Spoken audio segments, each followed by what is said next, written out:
So welcome, welcome, welcome. Well, I've got a couple of people on that I want to introduce to you. If you're already working with us, you already know who these special humans are. And if you're not working with us, then you get to know more of our team. We have a very large team. We have amazing, very highly sought after practitioners in many different specialties from all over the country. We work with people in over 18 different countries. And tonight we have some of our team I want to introduce to you.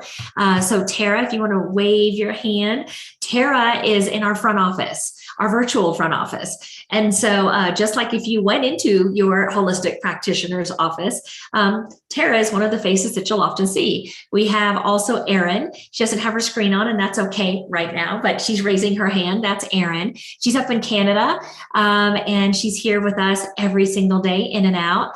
And then we have Anne. Anne, raise your hand. Yes, and Anne has been with me for so many years. She actually came to me originally probably, like 7 years ago, something like that, 7, 8 years ago. She was sick. She had Hashimoto's, she had celiac, she had, another autoimmune issue. And she was a news anchor for one of the major news networks here in the United States. And she was just super, super sick. And she came to see me and she had massive life transformation. And she ended up going back to school. She retired from her news network stuff and she went back to school. And then she came and mentored under me for 2 years. And she's been working on my team now for several years. And so I'm really always so excited, Anne, whenever you come join me for these exciting things that we're doing for Inner Circle Live. Thank you for being here to support me tonight. All right, so let's go ahead, everybody, and let's get started. I am going to do a screen share here with you. And then, Anne, if you can just let me know if I did share the correct screen. Yes, and I can see that it looks great. As you're pulling that up, a couple of housekeeping things for everyone. If you have questions as we go, we will do a little Q&A at the end. Please put your questions in the Q&A box. They sometimes get lost in the chat and we don't want to miss any questions. We want to be able to answer as many questions as possible.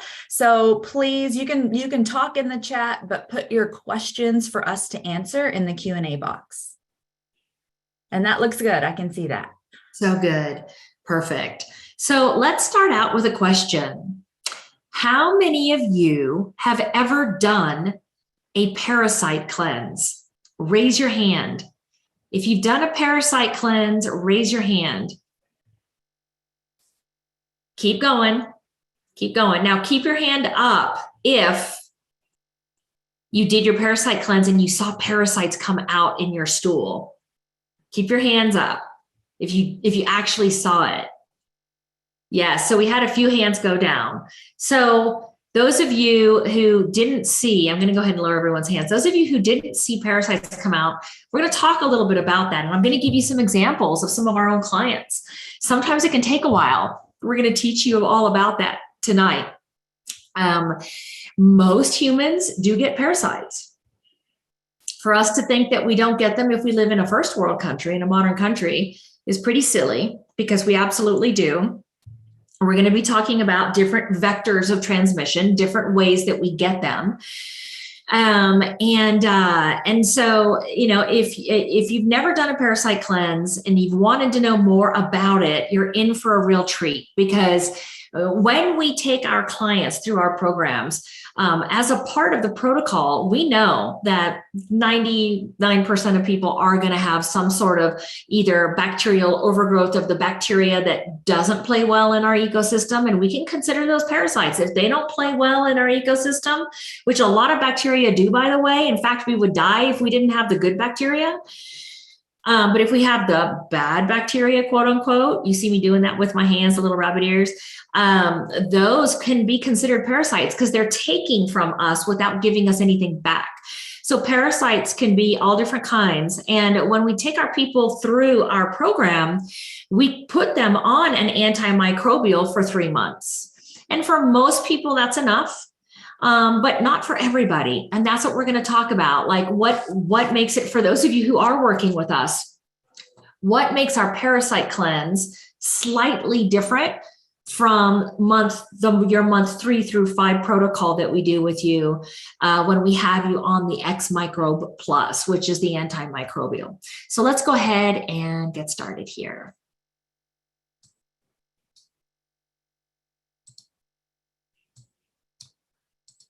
So first of all, what is a parasite?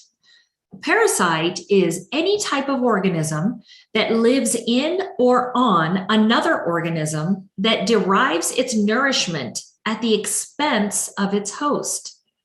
So parasites, most of us think of worms when we think of parasites, but parasites can be even microscopic. And I'm going to show you a couple of pictures of some of the little guys today. Parasites can be in the forms of bacteria, viruses, prions, and worms, right? So they can be all different sizes, some of them microscopic and some of them big enough for us to actually see. So how do we get parasites? A lot of people wonder, especially because many of us have heard, raise your hand if you've ever heard that people in first world countries don't get parasites.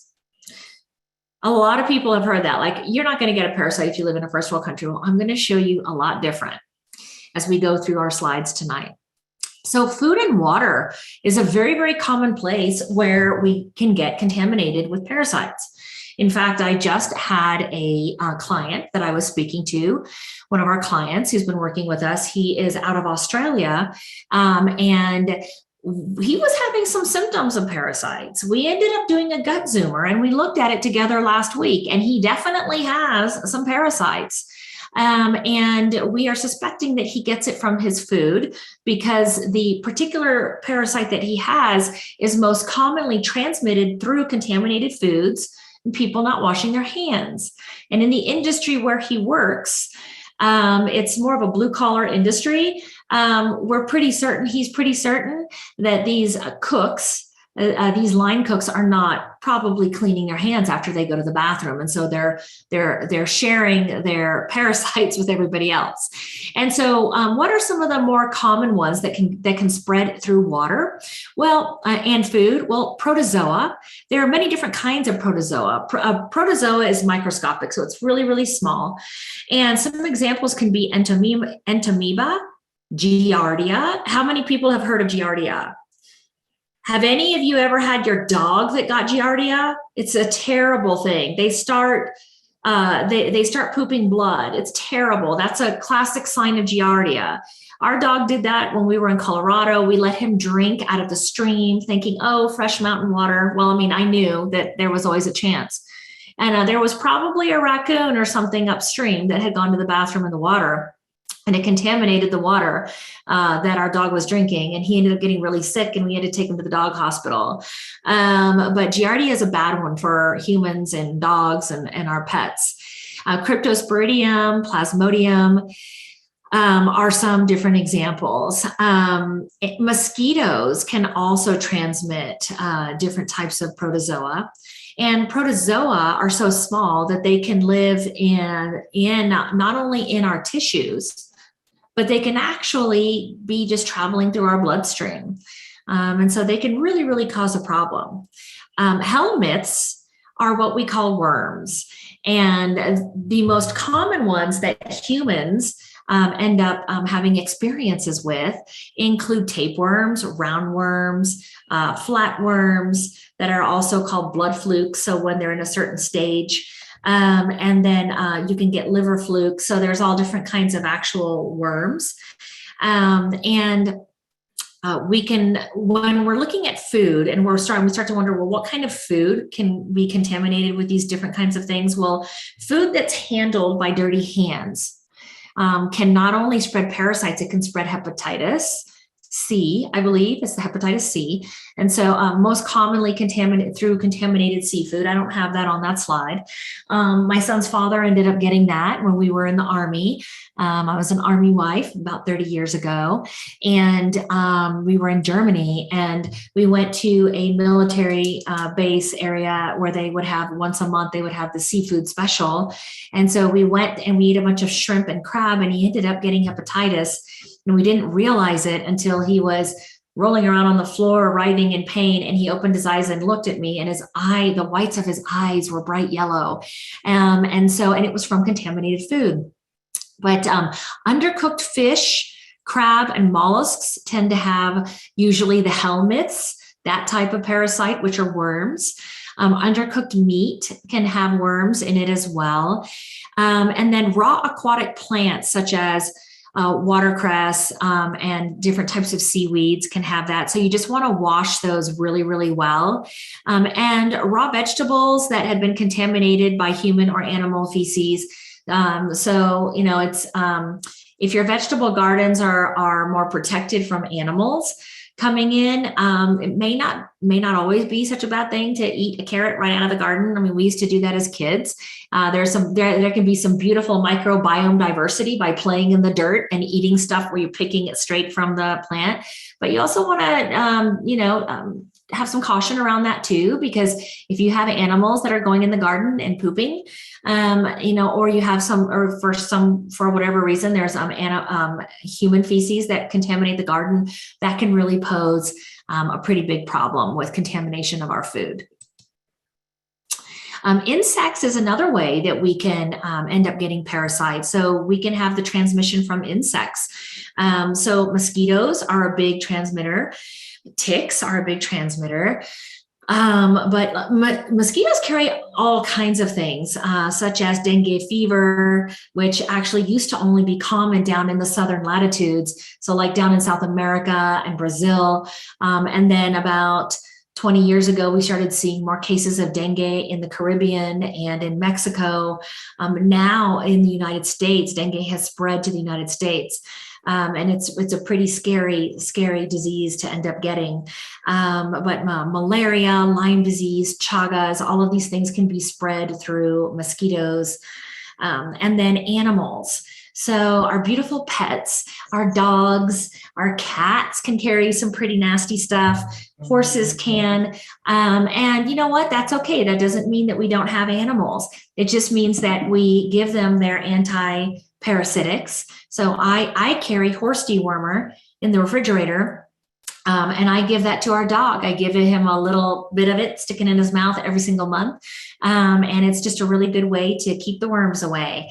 And since we're talking about that, I want to mention, how many of us have heard that we don't get parasites. It's not a concern if you're here in the United States or in a first world country. But let me give you a different perspective, the perspective from a veterinarian. So when I was a child, I grew up riding horses. In fact, I would spend the summers living at the barn. So my dad would drop me off in the morning and I would have my little sack lunch. And he would pick me up in the evening, and I would be just so dirty from playing out at the barn with the horses and the cats and the dogs all day long. And every time that the vet would come to deworm the horses rather, he would line up all the kids. And this was back in the 70s. He would line up all the kids. And he used to tell us, he said, well, you know what? If the horses and the dogs and the cats get worms, so do you, because you're playing with them all day long. So he would line us up and give us a teaspoon of the same stuff that he was giving the horses. And so, that's just a perspective from a veterinarian. And they are doctors too, right? They just focus on animals, but it's absolutely possible for humans to get them, and they get them all the time. This is a great picture that one of our clients sent in of some worms in her stool, and that looks like a liver fluke down at the bottom. Do you see that little thing that looks like a seed? Have any of you ever done a parasitic cleanse and you end up seeing what look like a bunch of little like pumpkin seed kind of things coming out in your stool? Raise your hand if you ever noticed that. Yes. So it's so important to look at our stool. Get curious. I mean, yes, it may not smell great and we think it's gross and whatnot, but get curious, because what comes out of your body tells you so many clues. That's the old school way of how we used to do this stuff before we had all these advanced tests, right? So take a look and see what's in there. Even when your stool changes smell, that can be indicative of liver stress, too much alcohol consumption. Parasites can really change your stool and give it a foul smelling odor. Let's take a look at some of these different parasites and what they look at and what they look like. So many of you have probably seen tapeworms. That is a picture of a tapeworm inside of an intestine, a human intestine. Then we've got roundworms. The hookworms, that's an up front close picture of his little face. He looks like an alien down in the bottom right corner. And then you have H. pylori. How many of you have heard of H. pylori? Right. A lot of people, we call it an infection, and it is, just like all the other parasites. But that is so small you can't see it. And that's a picture of H. pylori inside of the GI tract of the gut. And H. pylori can cause a lot of symptoms of heartburn, and it can cause neurological symptoms of panic attacks and massive anxiety. Fascinating, right? Fascinating. We have several case studies of that, actually. And then Toxoplasma gondii. So you notice that there's a picture of a cat next to that. It's because cats are one of the biggest carriers of Toxoplasma, and it's in their feces. And this is why you might have heard that it's not really always the best idea to be around cats when you're pregnant, because you can pass that to your child. And Toxoplasma gondii can cause some really massive neurological issues, leading to suicide. It can cause massive suicide ideation.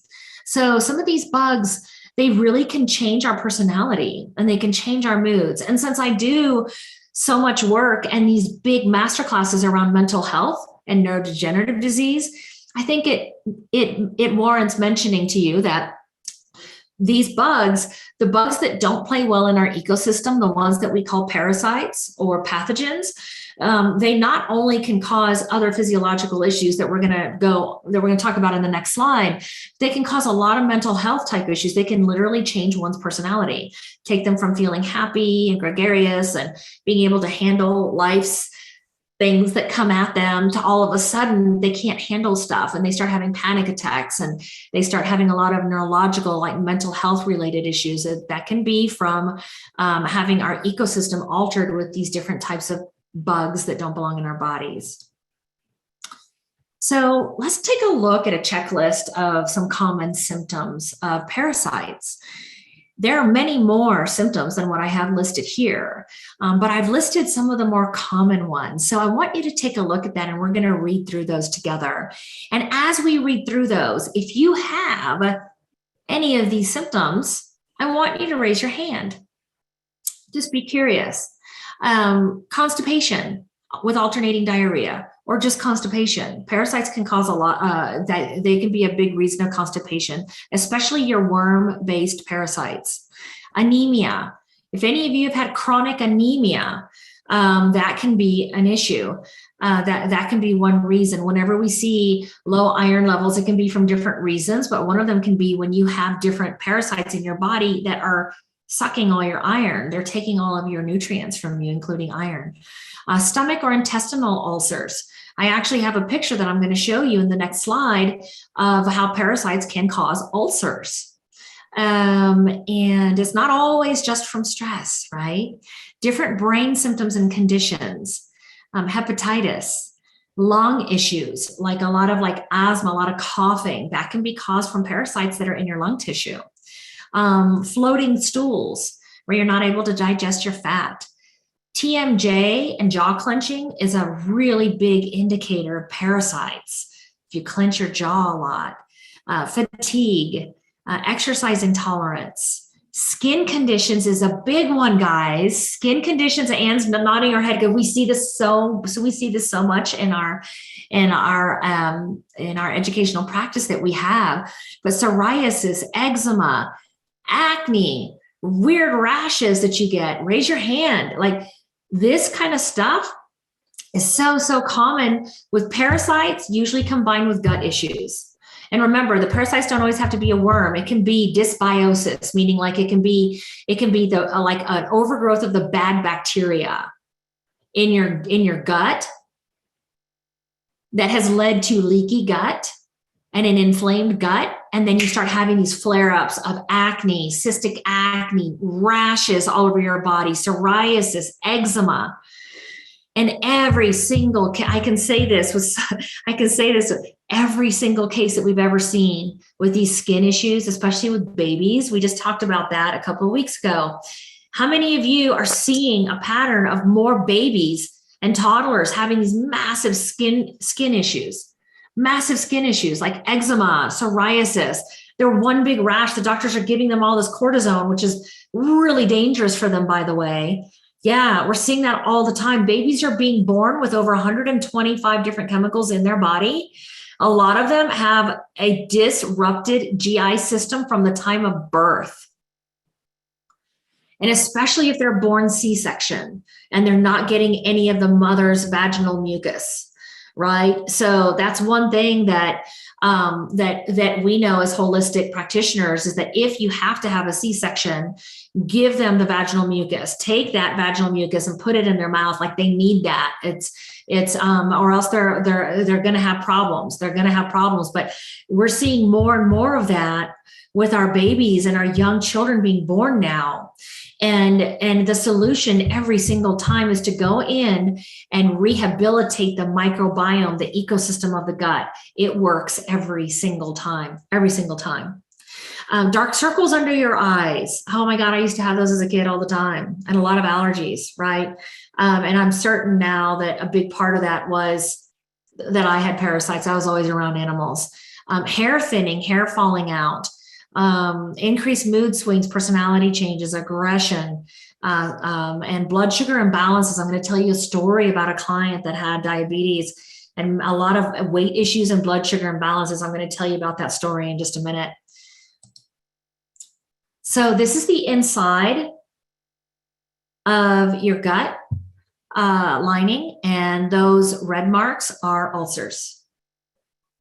H. pylori leads to ulcers, but so do a lot of other types of quote unquote bad bacteria and parasites. They can also cause ulcers. And one of the things that happens in the allopathic world, in the traditional medical world, is they'll be, when you start having the symptoms, you have the symptoms, then they'll do an upper GI or they'll do a lower GI. They'll take a look in there and they'll, oh, yep, you've got ulcers. And then they'll put you on something to help with the acid, because from their training, it's the stomach acid that's just going to make the ulcers worse. So they end up giving you like an antacid, maybe a prescription one, but they're not looking for what caused the ulcers in the first place. Some of them might assume that it's stress, but they may not be looking deep enough. There is like an H. pylori breath test. We don't like that. I don't feel like that's very accurate. There are better tests, in my opinion, for that. And so, if somebody comes to us and they're like, well, yeah, I've had, heartburn for years and I've had ulcers off and on and I'm not sure what to do. I'm worse. I've been taking all these antacids. Now I'm worse. And which antacids will cause osteoporosis and a lot of other issues, by the way, a lot of issues. They'll cause massive issues. Then they'll come to us and we test them. And typically it's some sort of a pathogen like H. pylori or some other type of parasite that's caused the ulcers. And once we get rid of that, and then we give the right protocols to help heal the gut, the ulcers go away and they never come back again.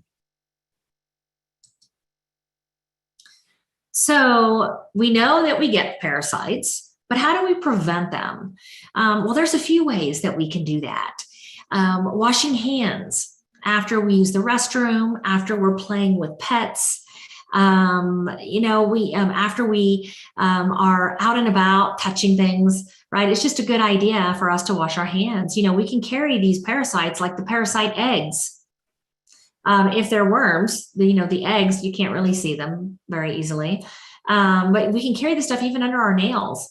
And I know how many of us, I have a habit of it. It's such a gross habit, but I have a habit of I'll do like this. I'll put my fingers in my mouth. It's a terrible habit.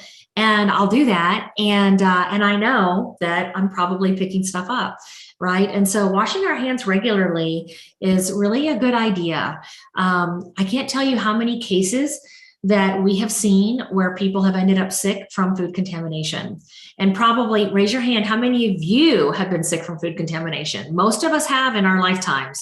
Most of us have at least once. It's a terrible, terrible thing to have to go through that. And so But what else can we do?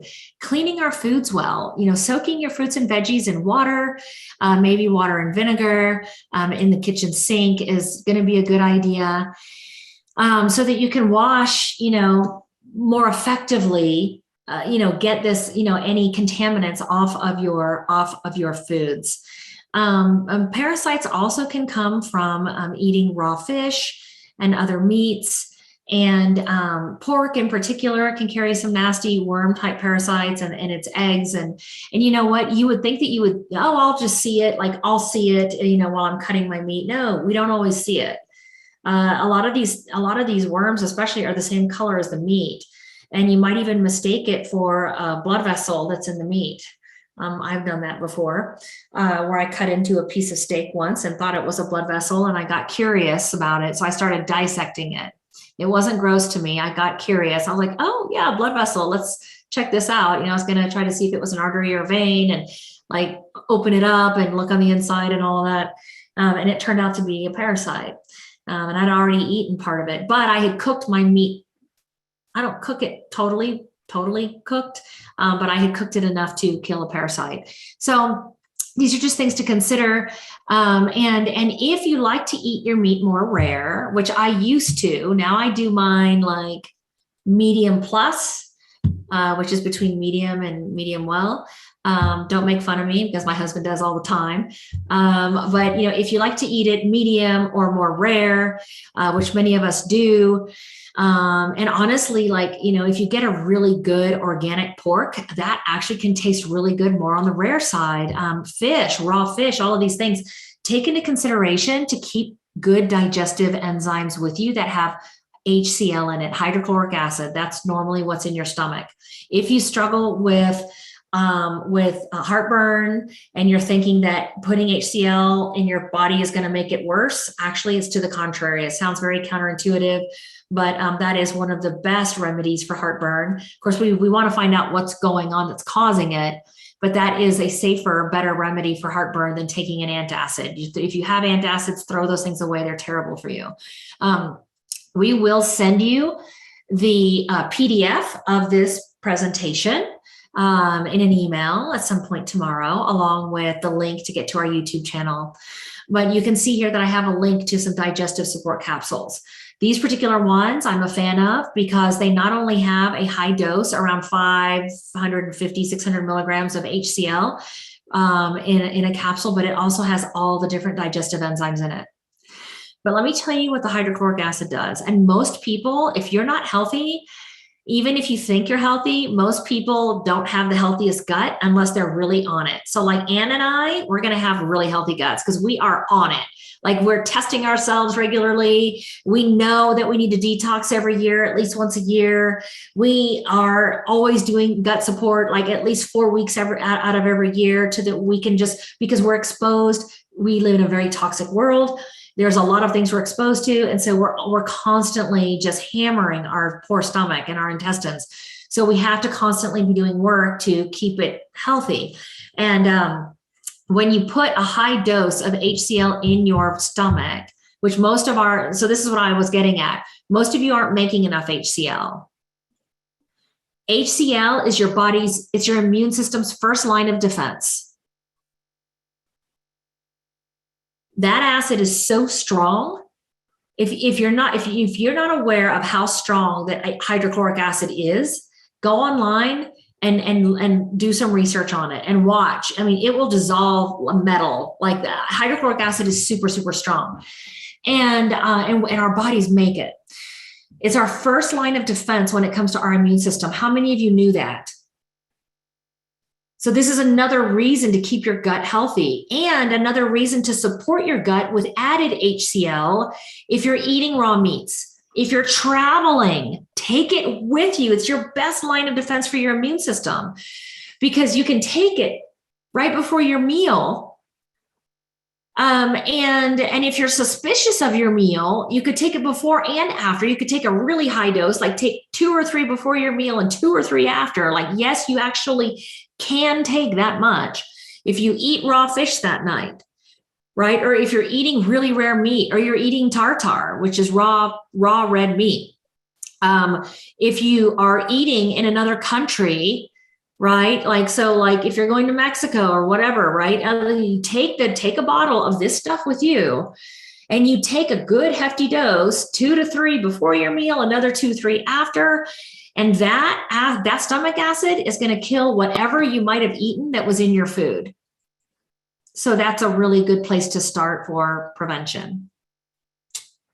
All right, let's go to the next one. So now let's start talking about how do we eliminate parasites from our body. So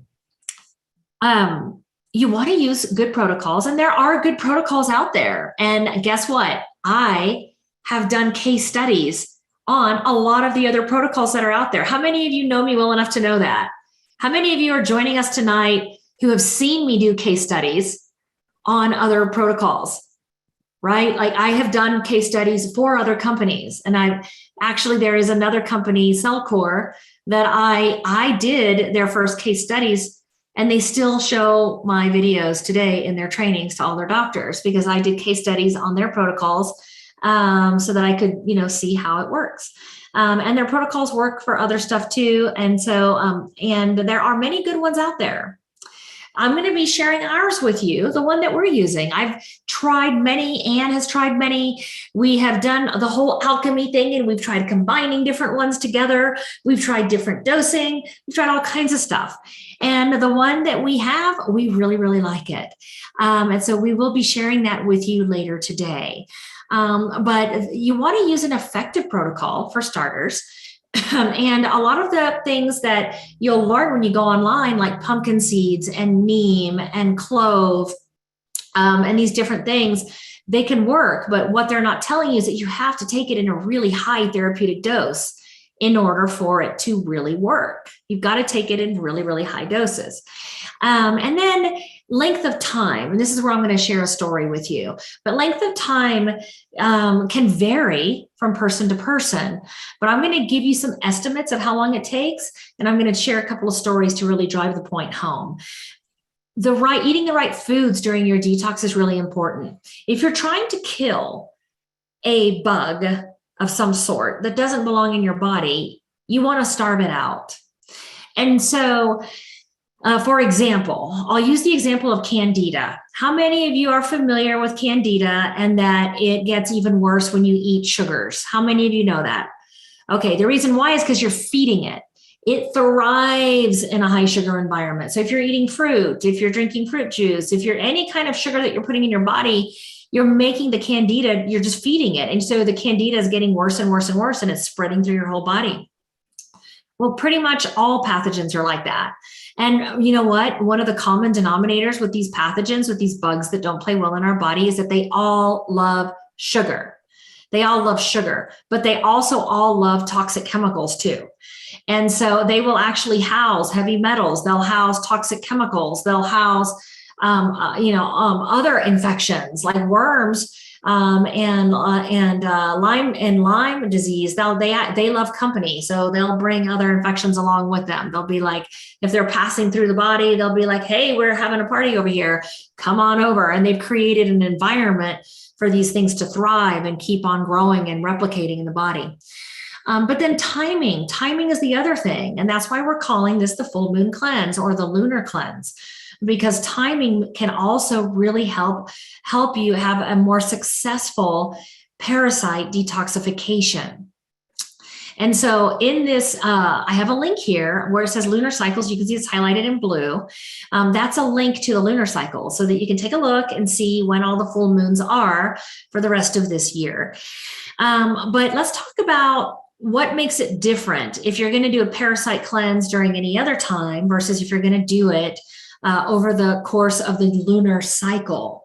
So during the lunar cycle, parasites actually become more active. How many of you have ever noticed more animal activity at night during the lunar cycles? Like you might have noticed, I remember when I was a kid, I remember the earthworms used to come out during the lunar cycles, and we would see earthworms all over the sidewalks when I was a kid.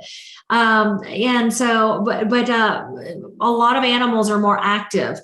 Parasites are more active. Worms are more active during lunar cycles. And so if people have, for example, certain types of worm parasites, they can become more active during the lunar cycles. And you may notice that you have anal itching every few weeks. And you just get this anal itching.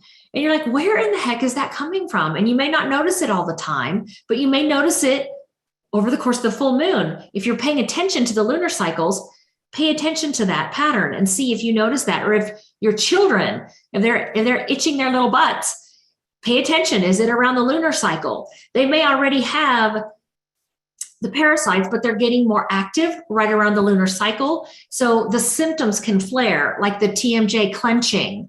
The sleep issues can start to get worse around the lunar cycle. Agitation, irritation, the acne can get worse. If you notice that you'll get flares, but it's maybe not around your period and you can't figure out, see if it's around the lunar cycle, right? And so there's different things. Just pay attention. Maybe your skin conditions flare every few weeks and you can't figure out what it is and you think it's food. So you keep focusing on the food, but you're totally missing that it might be the lunar cycle. So lunar cycles have a lot of, they have a lot of effect on all the living organisms on planet Earth. We are a part of this ecosystem, guys. How many of you have ever thought about that? Like, we are a part of the ecosystem, that we're destroying it, by the way. And if you come to we're doing a really amazing masterclass called Beyond the Pill, What They're Not Telling You. And we're doing that in June.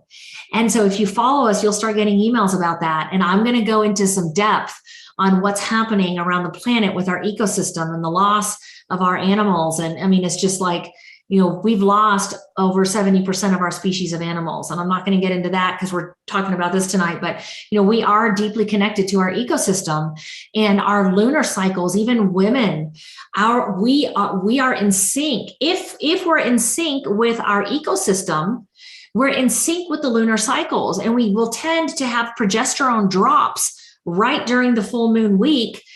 We tend to have periods then. Right. So if you're grounded and you're in sync with the planet, you will have your cycles around the moon. Really, really interesting. We have a lot of hormone fluctuations around the moon. And that leads me to my next point. Because of our hormone fluctuations that we have, primarily being a decrease in melatonin during the full moon cycle and an increase in serotonin, that also will take parasites that are already in our body and make them more active, and they'll tend to migrate during those times. So they might migrate from the liver to the lungs, or they might go hitch a ride in our blood vessels. They might just start going over to different organ systems. This will typically happen. The migration of parasites in our body from one area to another gets busier during the full moon cycle because of the increased serotonin levels. That chemical that our bodies produce also affects them and gives them like more motility.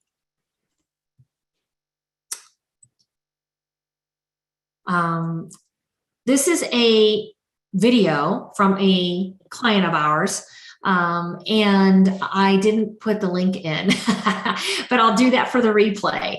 But you could see them moving in here. You could see them doing like that movement where they would like kind of like a squid, how they'll squeeze their legs and they'll kind of jump forward in the water like that. You could see them jumping forward in the water. And so anyway, sorry, I forgot to put the link in. But if you want to see that and you want to geek out about that and watch it, you can see that. But she had gone through her full moon parasite cleanse. She did hers for about 4 months before she started releasing flukes and worms. And so it took her about 4 months. And that leads me to another story that I want to share with you. So when our clients are going through our program, our baseline program, that is our most affordable program, we have a set of protocols that varies mostly from month to month. It varies a little bit. But month 3, 4, and 5, it's the same protocol. And that protocol doesn't just have detoxification agents in it and mitochondrial support and drainage support and binders, but it also has a very powerful antimicrobial that is a part of our full moon protocol that I'm going to be sharing with you. And so 3 months tends to work well for a lot of people. And because they're doing it over the course of 3 months, they will hit 3 full moon cycles. We're not teaching them to up their dose of the antimicrobial during the full moon cycle, because a lot of these people that are coming to us are chronically sick. They have a lot of sensitivities, and we don't want them to have to deal with the side effects of that heavy detox. So we do it kind of slower over the course of 3 months. But sometimes it can take longer. So when we have clients who work with us and want to do, more one-on-one, more intensive work, we get a chance to dive deeper under the hood and really look deeper at what's going on. And we had one client who Ann and I both worked with him, and he was overweight. He had diabetes when he first came to see us. I think he was on 3 different diabetes medications, and he had a host of other issues. He had heartburn, and he had anxiety, and he just fatigue. I mean, he had a long list of stuff. And we started working with him, and we noticed that the plan of action that we would put forth for him to address the diabetes started working in the beginning. It was working. And he went from 3 medications down to 1. Then he was down on half his dose of metformin. And it worked for a while. And then his blood sugar started going back up again. So Ann and I were scratching our heads going, what's going on? So we went through a cycle a couple of times with him, trying a couple of different things, really trying to pin down what was going on. And finally, we were like, you know what? I wonder if you have parasites. And so we did some testing on him, and there are different tests that can be done. I will tell you that worm parasites are not always easy to detect unless you just have a lot of them. They typically will not show up on a GI map. But there's an old school test that can be used, an old school method. And we used the old school method with him that brought us to the conclusion that he probably did have parasites. And then when we tested him, we did find that he indeed did have parasites. Well, it didn't show that he had worms, but it showed that he had other ones. He did, in fact, have worms, though, and he had a lot of them. And still, the lab testing didn't show. But an old school way of checking for parasites, write this down. You'll go back to the slide that has the common symptoms, and you'll see. If you've got 3 or more of those, consider that might be a possibility. And also remember that you could have those symptoms from a dozen other things too, right? But there's one more thing that you can do that's pretty inexpensive. You look at your CBC with diff. That's in standard blood work. So if you've gone to get standard blood work, that your doctors will almost always include that. If they don't, something's wrong, go find another doctor, because that's like lowest level of care. At least you do a CBC with diff. And so go and check your CBC with diff. And if you don't have a doctor, you can, and you live in the United States, you can go to any labs now. They have locations all over the country, and go ask for a CBC with diff. And when you get it back, take a look at the section that has the neutrophils, lymphocytes, monocytes, and basophils. Take a look, and eosinophils. Take a look at that section and write this down. If you have over 60 on your neutrophils, you have a pattern of some sort of bacterial overgrowth going on in your body. We don't know what it is, which bacteria it is, but you got something going on. If you have a 3 or higher in your eosinophils, you've got parasites, or you're one of those people that has horrible seasonal allergies, like hay fever, really, really bad. And it might be both. And if you have basophils that are 1 or over, it's very likely that you have intestinal parasites. So eosinophils can be parasites anywhere in the body. Basophils, that's over a 1, is typically more dialed in and showing you that you have a pattern of some sort of intestinal parasite. So there's an old school way of learning how to take control of your own health. Most doctors don't know that information, but that's a really great old school way of doing it that doesn't cost very much. And you don't even have to test if you don't want. But this is the thing, testing can be fun. You guys see the value in testing? Testing is fun, especially because you can dial in, you're not guessing, right? So if you can test. Why not? Do it before and then do it after. So let me get back to the story. So we ended up testing this guy and we showed some patterns with the old school tests, but we didn't show, and did you need me? Okay, but we didn't show like worm parasites showing up on his labs. We ended up putting him on an anti-parasitic protocol and we were retesting his CBC like every 90 days. And it was so fascinating. It took him until the end of his 8th month to eliminate parasites. And let me tell you how this went down. So he had my cell phone number. We'd been working together for a long time. And he calls me and he says, Dr. V, you're never going to believe what just happened. And I said, tell me what just happened. And he said, well, I was getting ready for work and I started sweating and getting really nauseated. So I ended up going to the bathroom a couple of times because I thought, oh my God, I'm going to throw up or I might just have to, like explode out of the toilet. He says, I wasn't sure. And the second time he went to the bathroom, he sat down and he said, Dr. V, I pooped and I filled up the entire toilet with worms and biofilm. It was the grossest thing. That alone almost made me throw up. And he said, and I'm actually feeling really better now. And it was incredible because that had been throwing off his blood sugar in a really, really, really bad way. And Ayan and I we were boggled because we deal with blood sugar issues, type 1 and type 2 diabetes all the time with huge success. Don't believe what they tell you that you can't cure type 1 or 2 because that's absolutely not true. You can reverse that. Once those parasites came out of his body, his blood sugar had some really big swings back into the low range. And he also ended up losing a ton of weight. So I share this with you because that's not common to take almost 9 months, but he had so much biofilm in his gut, in his body, that those worms were living in that ecosystem.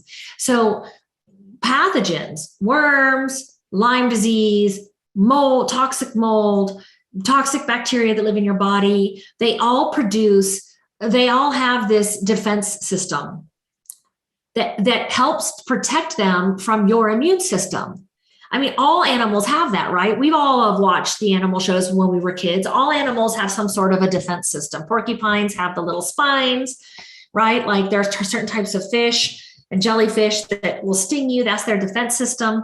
Well, these microbes, what is their defense system? These ones that live in our bodies, their defense system is biofilm production. They produce biofilm, which is a slimy substance like mucusy. It's mucus-like, and it builds up on the inner wall of your GI tract, large intestine, small intestine, and then they burrow themselves in there, and that's their shield. So that when our immune system knows that something's in the body, it sends out the troops. It sends out the lymphocytes and the basophils and the monocytes and the neutrophils and the eosinophils. It sends out the Army, Navy, Air Force, and Marines. It sends out into the body and says, there's something there, go find it and contain the threat.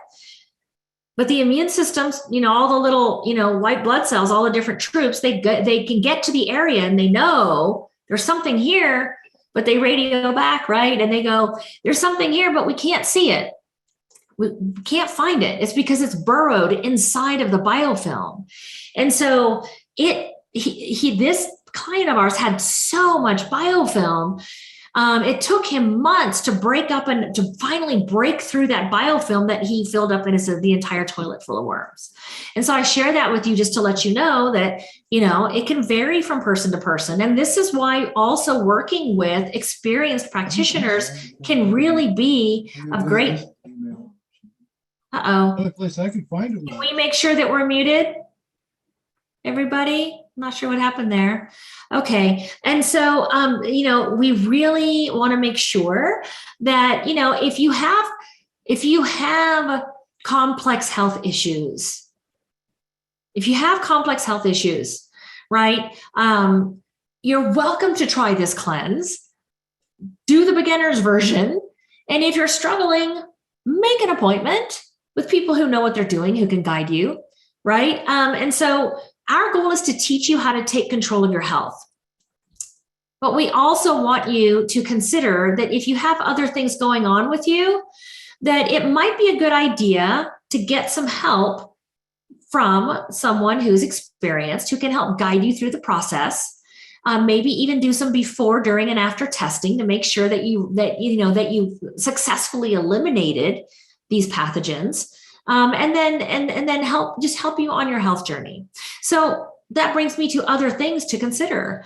If you have chemical hypersensitivities, not only can that be a sign of a lot of toxic load in your body, that can be a sign of parasites also.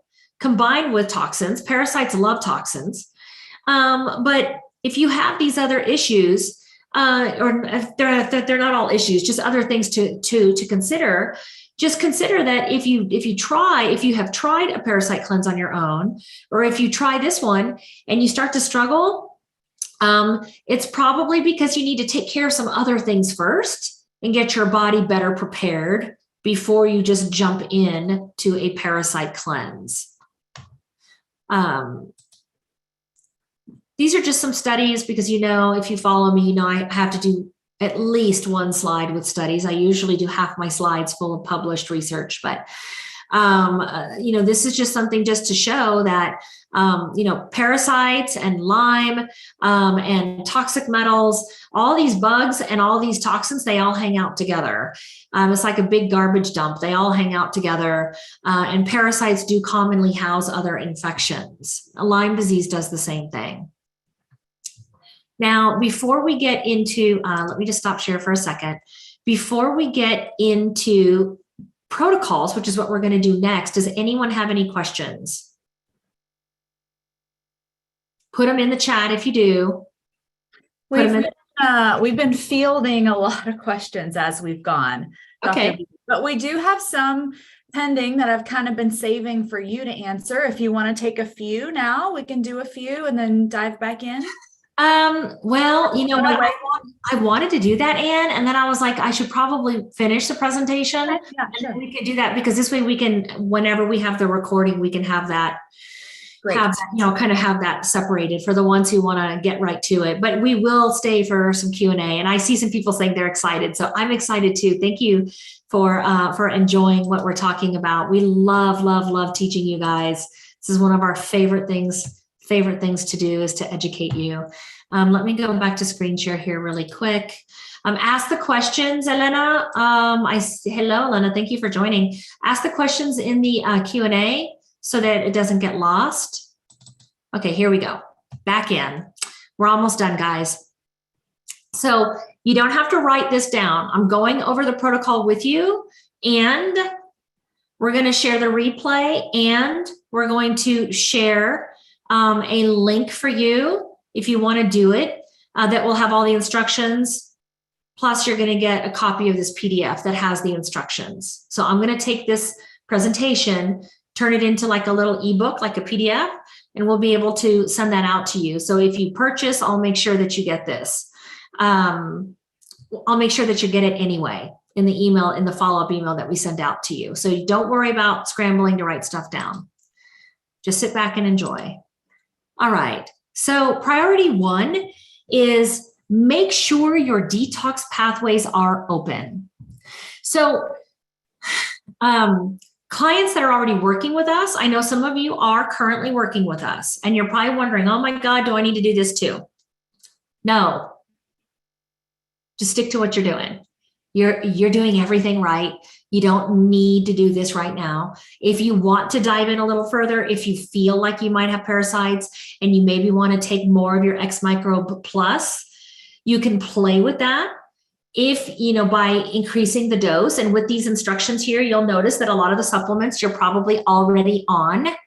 As we go deeper into this is the opening the detox pathways. I'm going to get into the actual protocol here in a minute. You'll notice that you're already on some of this stuff, but you can play around with it by increasing your dose of the X Micro Plus around the cycle of the full moon. If you struggle with that, make an appointment. If you have chemical sensitivities or you've been really chronically sick, please make an appointment. Just make an appointment. Let's help guide you through it, right? We might want to order an old school CBC. If you want to dive deeper and do some of the really advanced testing out there, we can do that too with you. For those of you who are not working with us, we've got 3 different levels. We have a beginner, intermediate, and advanced. And so I'm going to give you everything that you need here to go through it. And if you're not working with us and you start doing it and you decide that, you know what, I think I might need a little bit of help, you can make an appointment and you can schedule with us. I'll have the links for that in here as well. But you've got to open your detox pathways. All of our clients, that's what we do with you in month 1. And you'll recognize this protocol is pretty much your month 1 protocol. It's almost identical to your month 1 protocol, because before you start getting heavy metals and toxic mold and all the other nasty stuff out of your body, what do we do with you in month 1? We do some big food changes. You go on an anti-inflammatory diet, getting rid of chemicals in your food, getting rid of sugars, getting rid of, dairy and wheat and all that stuff. And then we open the detox pathways. So this is always imperative that you open your detox pathways. This is going to support your mitochondria. It's going to flood your body with some nutrients. This is really going to support your body. If you've never done anti-parasitic cleanse before, or if you are seasoned, but you haven't done like your annual cleanse just to get your body cleaned up, I recommend that you do this for a month beforehand. And then we want to make sure, priority number 2, make sure that you're having daily bowel movements. And if you're not sure what that means that you're pooping every single day. Full evacuation, at least one really great poop a day, if not 2 or 3. Make sure that you're having daily bowel movements. You never want to detox from any kind of environmental toxins or parasites or anything like that if you're not able to eliminate. Right. So it's so important. Now you eliminate through your poop, you eliminate through your pee, you eliminate through your breath, you eliminate through your sweat. Right. And so it's super important that you get the detox pathways going. And so there are different things that you can take to help you. A smooth move tea works great. I have a link here that says shop full script. I put a few different options in there of different things that you can take that are natural laxatives. They're natural. You don't want to take the chemical stuff that you find at Walgreens. You want to do something natural like senna leaf or different things like that to help you to make sure that you're pooping every day. Magnesium, different things like that. So I put a few things here just to make it easy for you. You can get it from wherever you want, but I put it in here so that you can find it and easily get it if you want. If you're a client of ours, you automatically get a 10% discount on our full script. And so, you can use that if you want, but you need to make sure that you're doing daily bowel movements. And you also want to make sure that you're drinking 70 to 100 ounces of water a day. If you work out a lot and sweat, you're already drinking enough water, which should be around at least 100 ounces a day. If you work out, then you're going to need to up that a little bit more, because you've got to flush the toxins out or you're going to get a buildup of the toxins. And I'm going to talk about that in just a minute. Because when you start killing off parasites, they release endotoxins and they release any heavy metals or other environmental toxins that are inside of their body. When they die, they release a lot of toxins. And if you are not drinking enough water and moving your body to keep your lymphatic system flowing, and if you're not pooping every day, you are going to get very sick, right? And so I teach you this so that you can understand how to do it. so that you can have a good experience. And we've got 3 different protocols for you, depending on your experience. And the dosing is going to depend on your experience. And you're going to notice when we get into the protocols here, which I'm not going to spend a lot of time on the slides because I'm going to give you the actual dosing in these next slides. I'm going to give it to you in your follow-up email. But the main thing that you're going to see a difference in is in the antimicrobial. Most of the other supplements are going to stay the same. But it's the antimicrobial that's going to change. That if you do an intermediate dose, it's going to be a higher dose. If you're going to do advanced, like Ann and I, we would just go straight for the advanced. We would be taking a lot of the antimicrobials 3 times a day.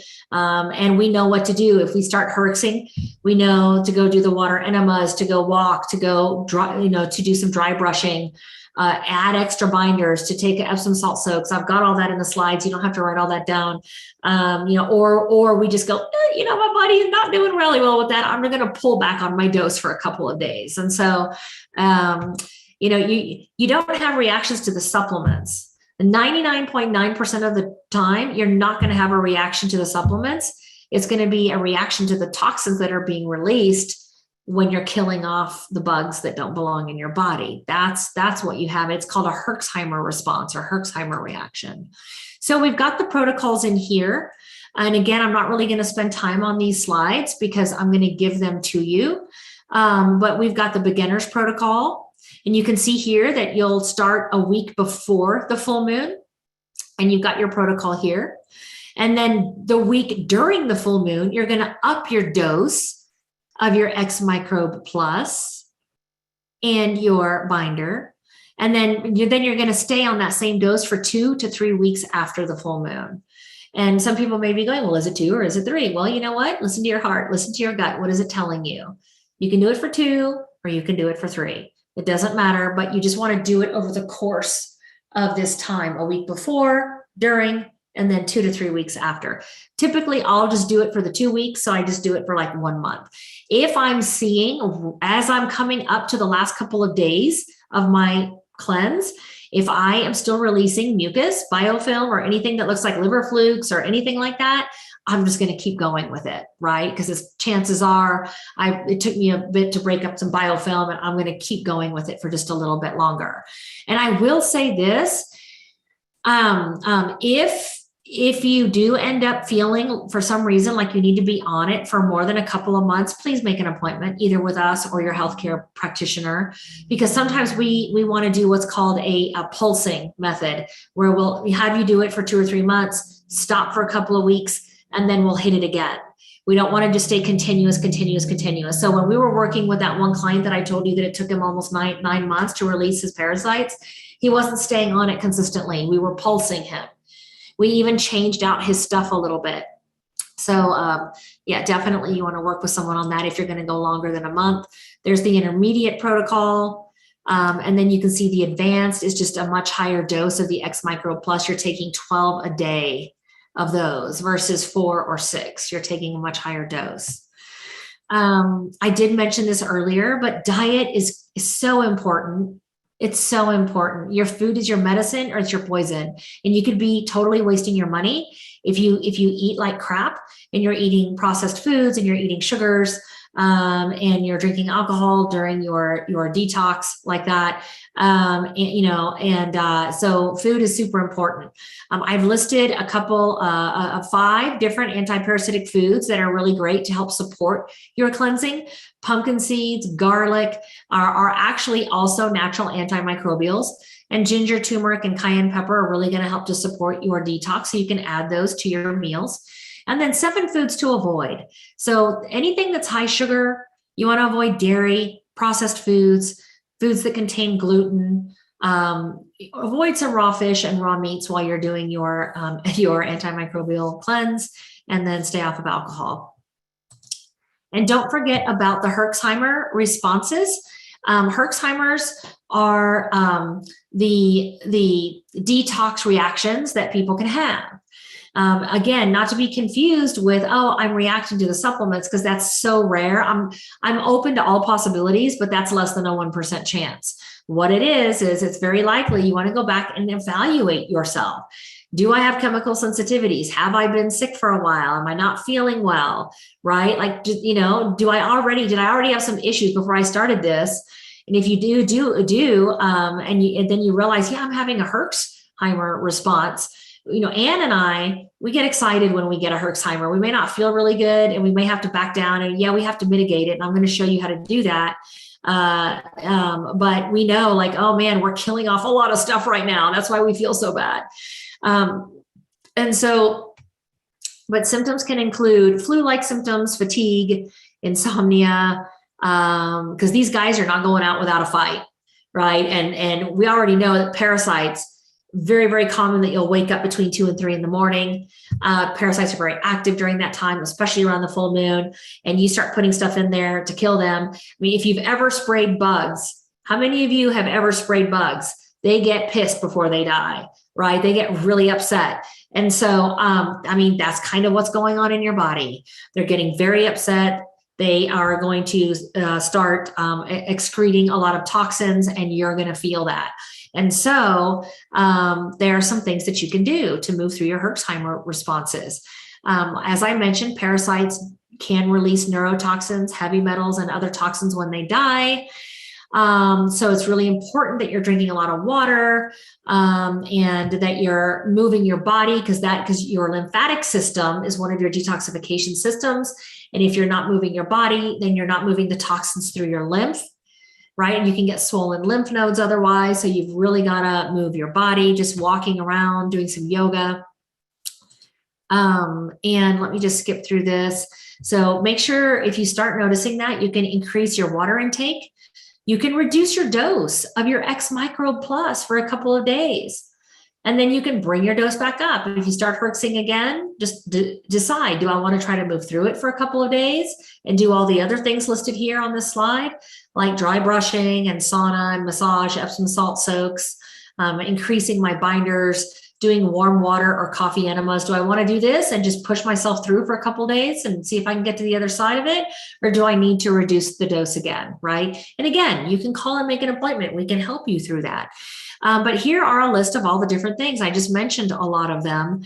Get some added rest. The enemas are wonderful to help move the toxins through the body. Sometimes we can get a little constipated. Even if we don't have constipation issues, we can get constipation issues when we're going through a detox, when we're getting ready to release parasites. So make sure that you're prepared. You might think, oh, I have 1 or 2 or 3 great poops every day. Like, I don't need to buy any of that stuff, but you know what? Just come prepared. Make sure you've got some magnesium. Make sure you've got a water enema kit at the house, or some sort of a natural senna or some type of natural herbal laxative, just in case, because that can happen even for people who are excellent poopers. They can end up having an issue right before they release all of the toxins and the parasites. They can end up getting a little clogged up where they feel constipated and can't go. So just make sure that you have those things ready so that you're not running around last minute trying to figure out what to do, because you definitely want to be going to the bathroom every day. What to expect? Results are going to vary from person to person because it depends on what was going on with you beforehand and was it directly related to parasites. So let's say that you don't do any testing. Let's say that you use the parasite cleanse as the test because you notice that you've got 3, 4, or 5 different symptoms that was listed on the slide earlier. And you're like, well, I'm going to use the parasite cleanse itself as my test. So you go through the cleanse.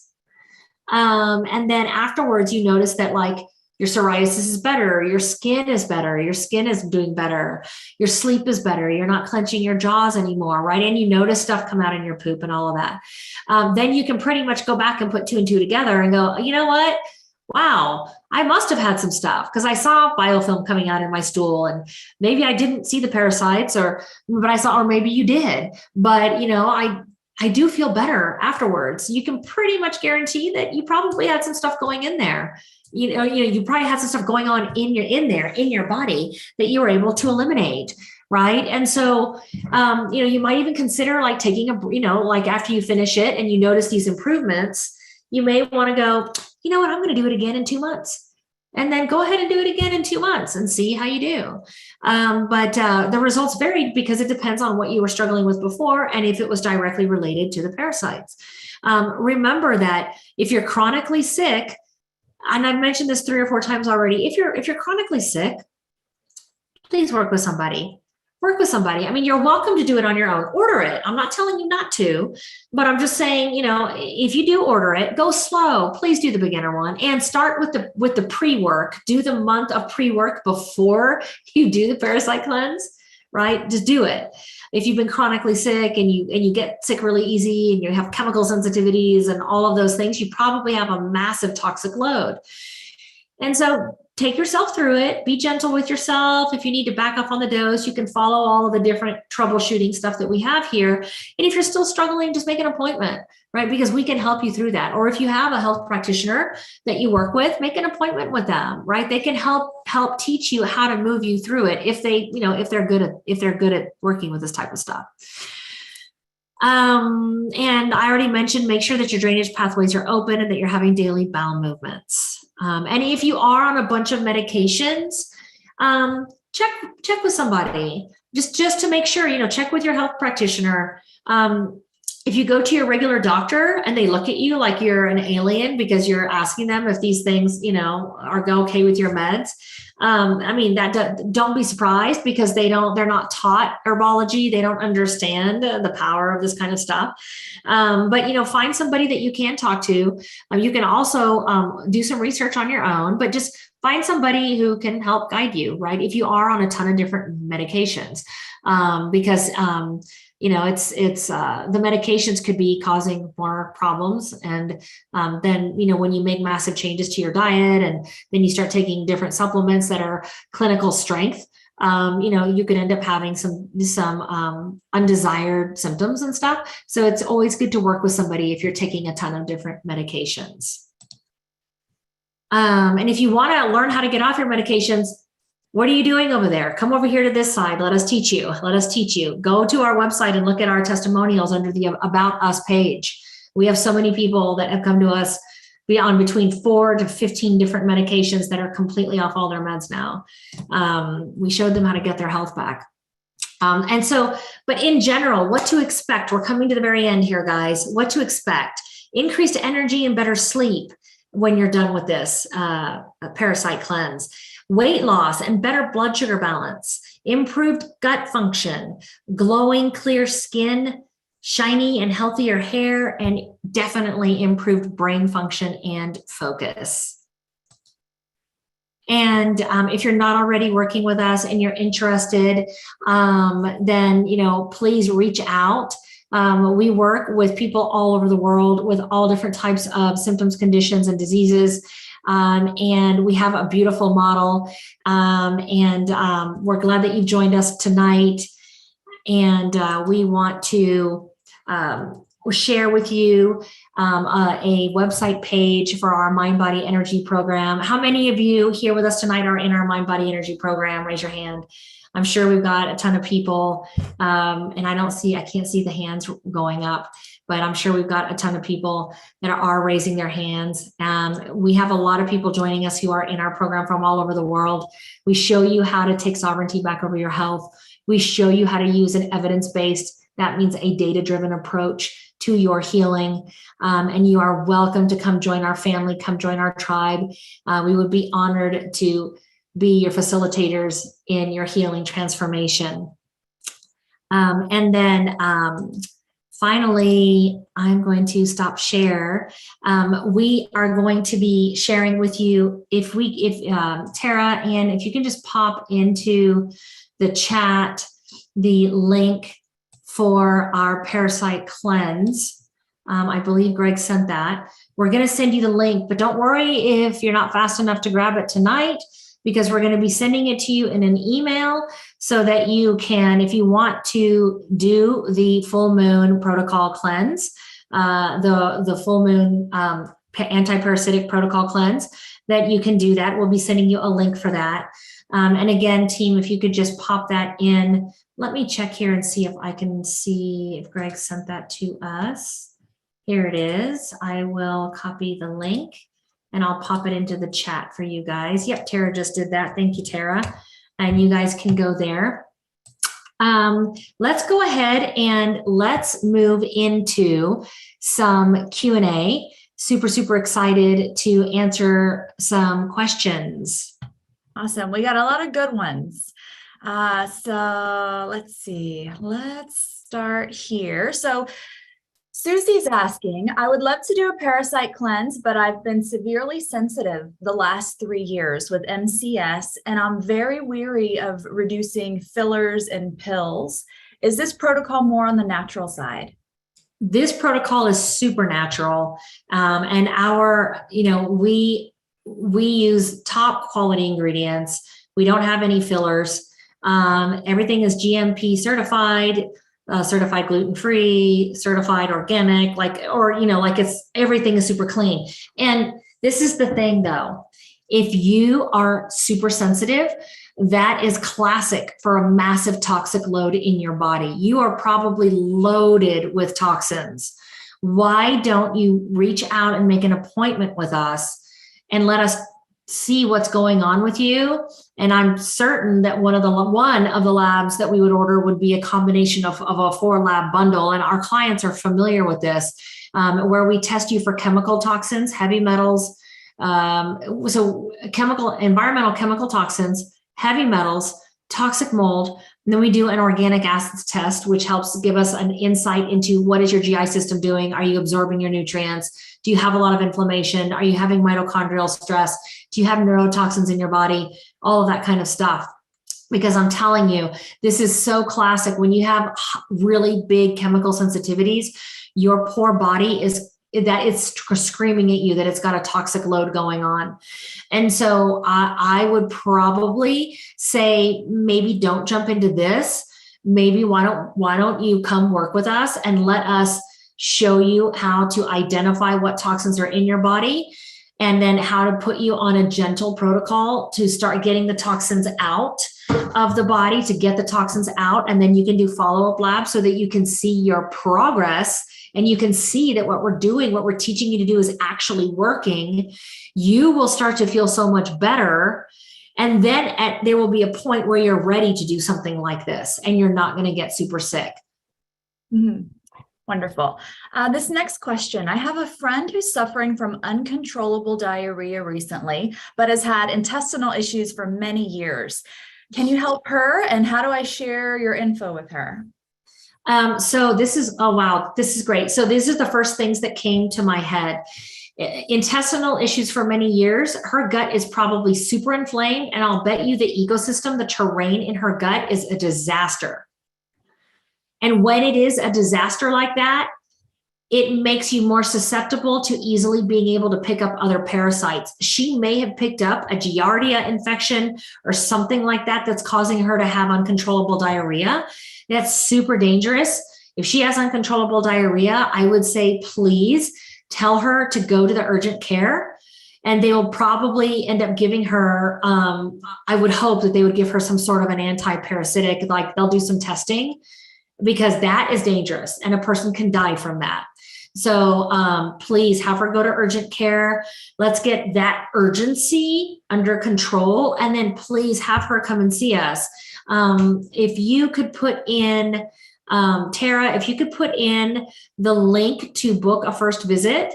And then for any of you who haven't visited us, I asked Tara earlier if she would get us a little 10% off coupon code for you so that you can schedule.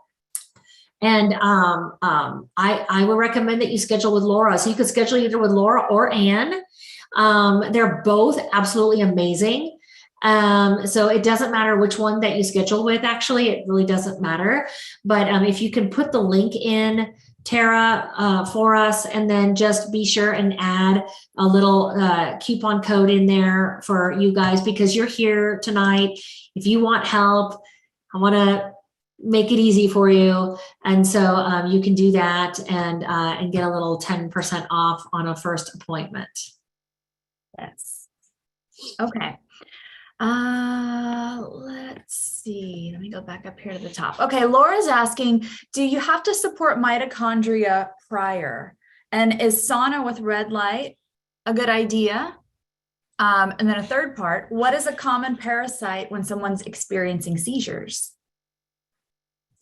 Those are all okay. So Leah, let's do one at a time. So support the mitochondria. We like to support the mitochondria all the time. I think that's really important. Most people are so toxic with their body, and they have such a toxic overload that they have a lot of mitochondrial stress to begin with. So it's always a good idea to support the mitochondria, and that's why we add the mito support in our protocol. In fact, all of our clients take mitochondrial support throughout the entirety of their protocol with us as we're taking them through their healing journey. A sauna with red light, yes, saunas are great. Infrared light, great. Absolutely, do it as much as you want. That's super good. And if you're doing a hot sauna, make sure you're drinking plenty of water. And I'm not sure what the common parasite is with seizures, but I'm sure we could probably all look that up and find out. I'm not a parasitologist, so I haven't dove in deep into that yet. But I'm sure that we could look that up. And you know what? There are so many different causes of seizures, so many different causes. And, we have found people that ended up who were having seizures, and we've had kids that have had seizures who were having toxic overload from the chlorine in their swimming pool. We've seen all kinds of things. Subluxations in the upper part of the neck can be causes of seizures, which are misalignments in the vertebrae, and chiropractors can be really good to help that. It could be chemical issues. It could be inborn errors of metabolism. It could be all kinds of different things. And so it would be probably a good idea to get with somebody who is willing to and be able to help you to look under the hood at all the possibilities and start ruling them out one by one. Mm-hmm. Jennifer's asking, if your parasites are feeding on your toxins, will that lower the apparent toxin levels? No, it's not going to lower the apparent toxin levels. And the toxins are still in your body, and they're pooping every day. So what do you think they're pooping out? Yeah, they're pooping out a lot of endotoxins, and they're pooping out the toxins that they're eating. Plus, they're eating your nutrients. Low iron can be a very common cause of parasites in your body also. Mm-hmm. Magdalena has a great question. I've done more than one juice fast, and I'm on one now. I have a lot of biofilm coming out, but I haven't seen any parasites. Does biofilm generally indicate parasites, and do all parasites create biofilm? And can you describe what biofilm is? Yes. Do you want to answer that? Sure.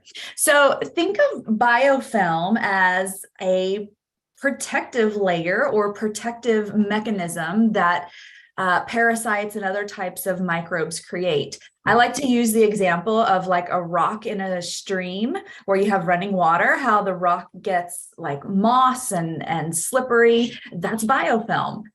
In our mouth, we create biofilm on the teeth. When you don't brush your teeth and you kind of have that filmy feeling on your teeth, that's biofilm. And so generally, parasites in general, yes, are going to create biofilm.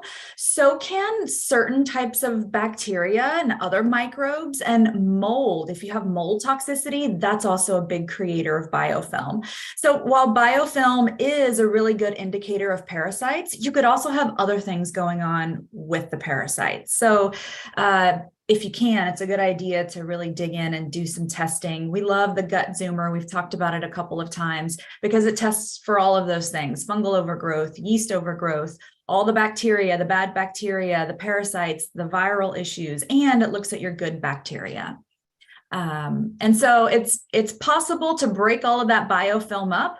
The supplement protocol we're giving you for the parasite cleanse will do that. It'll help break up that biofilm, and the biofilm hides the parasites and organisms from your immune system. So your immune system knows something's going on in the gut, but can't quite find it because you've got all the biofilm.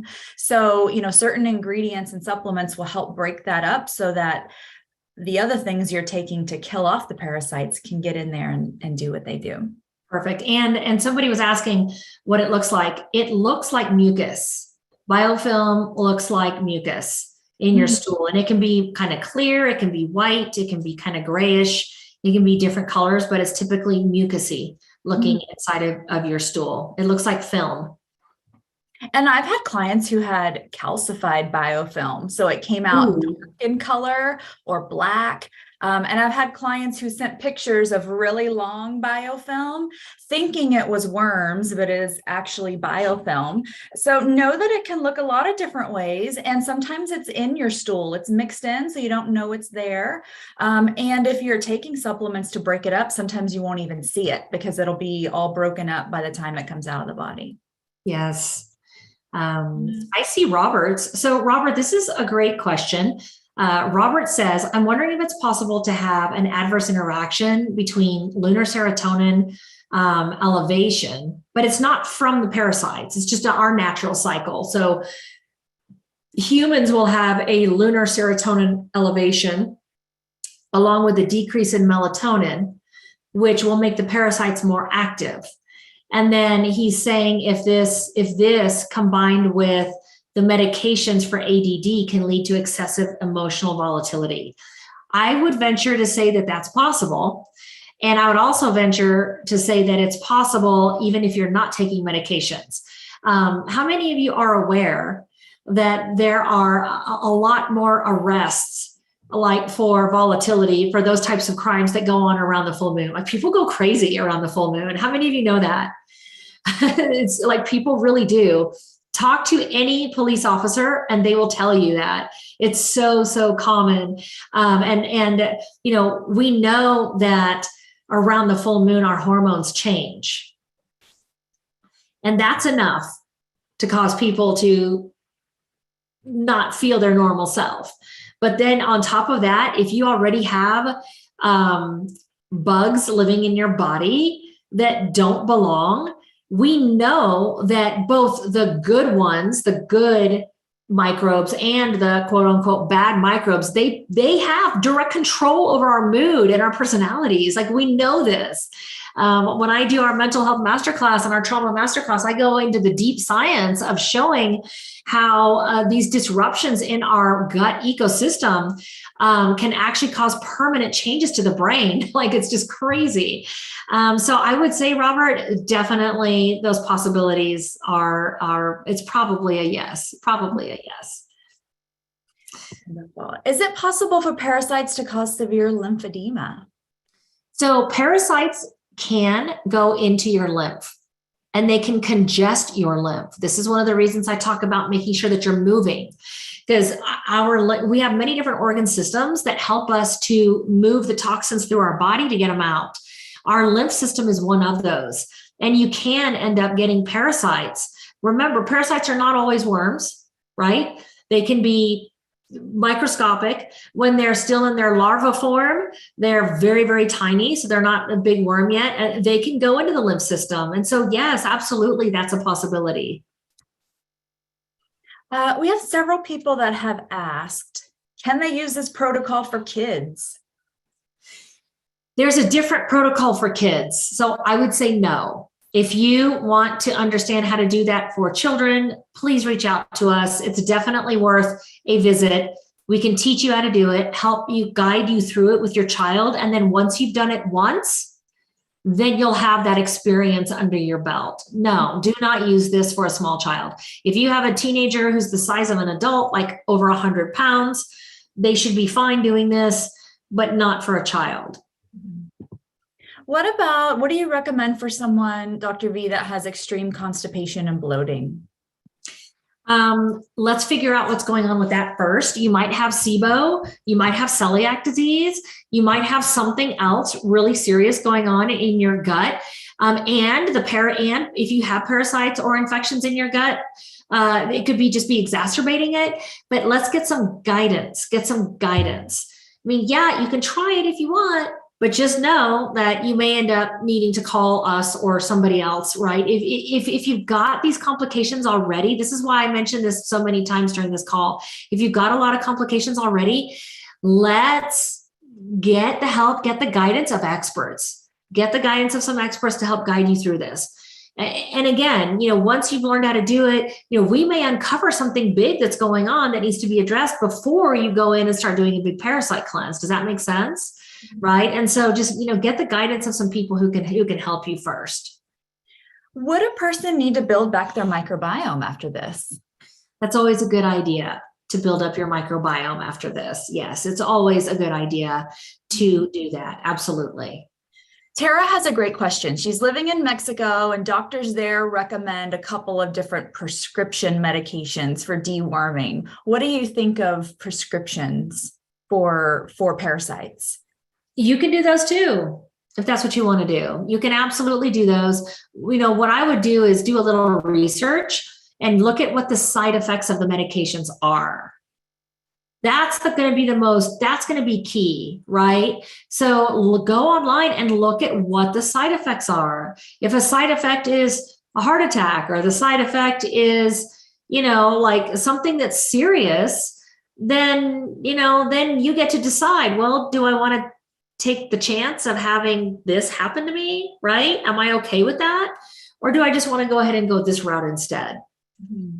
And I'll tell you, I don't know if you have, Anne, but I've taken the prescription ones before.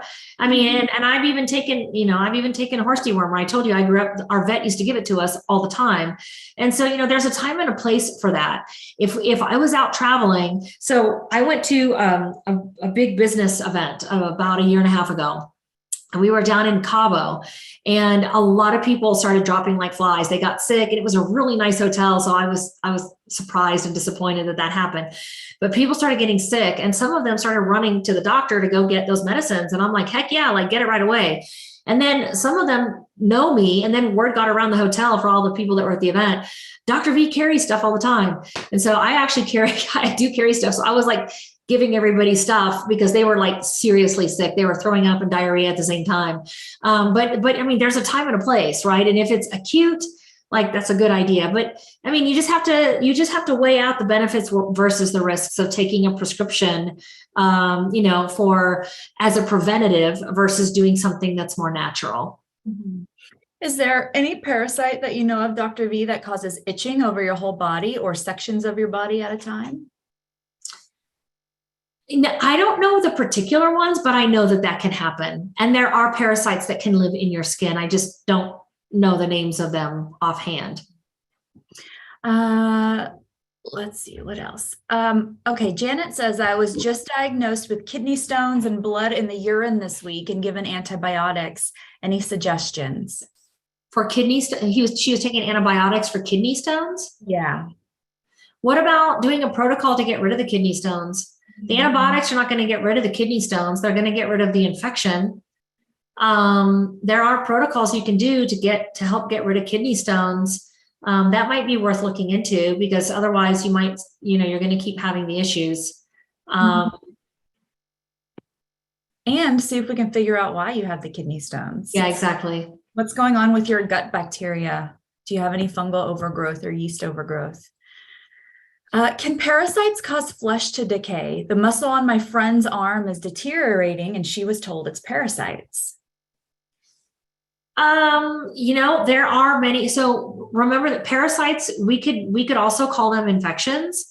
And there are different types of infections that are flesh-eating infections. MRSA is one of them. And we would typically call that an infection, not a parasite. But anything that is on your body, taking from your body and not giving back, is a parasite. So, if somebody told her that she has that, how come they're not giving her a protocol to get rid of it? I mean, that is my question. Right. Melissa's asking, are we going to do an inner circle on bacteria found in the gut? We actually did one on the gut Zoomer.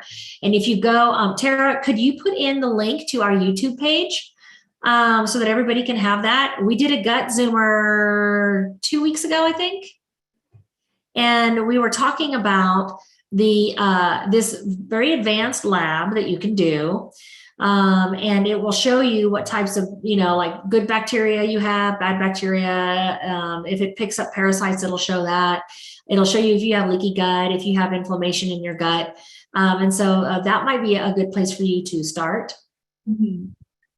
Kelly's asking, she was diagnosed with a polycystic liver. Is it safe to do Parasite or other cleanse with that condition? I would get the guidance. If you were working with us, I would love to work with you on that. I really feel like we could probably help you to resolve that issue by helping you figure out why you have it. And some people end up getting liver type diseases because they've got liver flukes and they have other types of things going on. Other people end up with liver types of issues because of alcohol. Sometimes they've got a lot of toxins, and doctors never think to test you for toxins to see if that could be a cause of your liver issues. So I would love to work with you. That would be a really fascinating, great case. And we love working with cases like that. So if you want to make an appointment, we're here. Diana has a great question. She says her adult daughter tends to get a very pungent ammonia body odor sometimes, different than regular body odor. Do you know what that can be caused from in particular? She finds it's less when she cuts out eggs, and she's working on being better with dairy and wheat. Ooh, she might have a really big issue with her gut. She also might have some methylation issues. She might have some issues with her sulfur pathways. There could be a few different things going on there. She could have some toxins in her body. She could be, so what you might take as what type of odor was that again? Like a very pungent ammonia-like ammonia. odor. What you might perceive as an ammonia odor might also be considered a sweet odor. So maybe have her blood levels checked. She might have diabetes. I mean, I'm not saying she is, I'm not trying to scare you, but I'm just saying, like, get some basic stuff run. Again, like, those are things that we can do as well.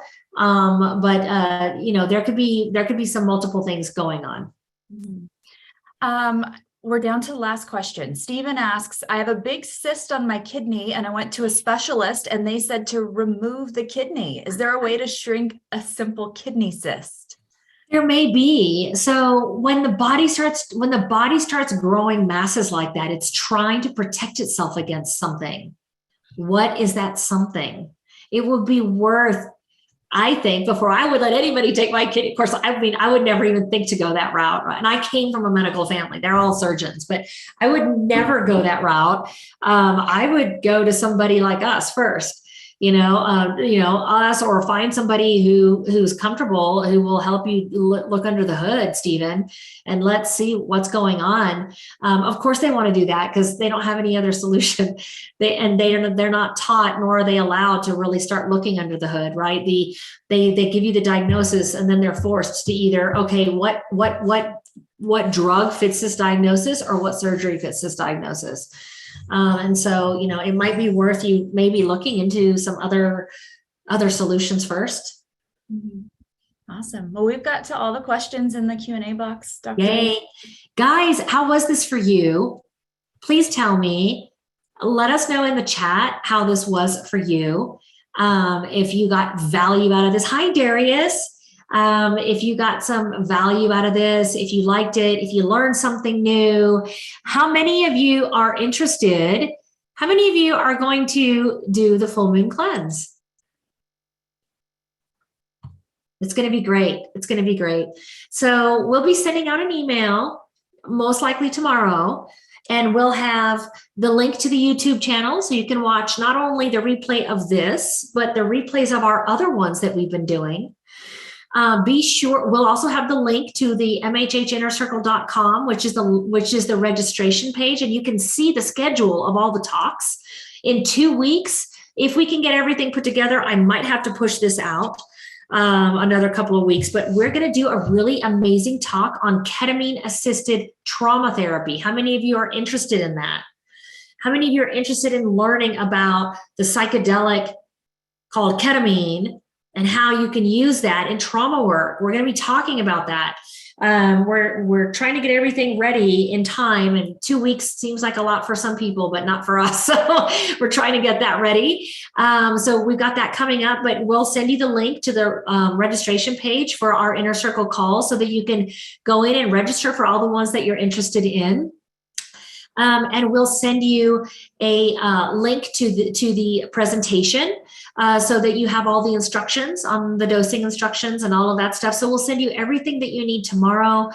Thank you so much again for joining us on our Inner Circle Live tonight. And we love you so much. And we will see you again in 2 weeks for our next Inner Circle Live. See you soon.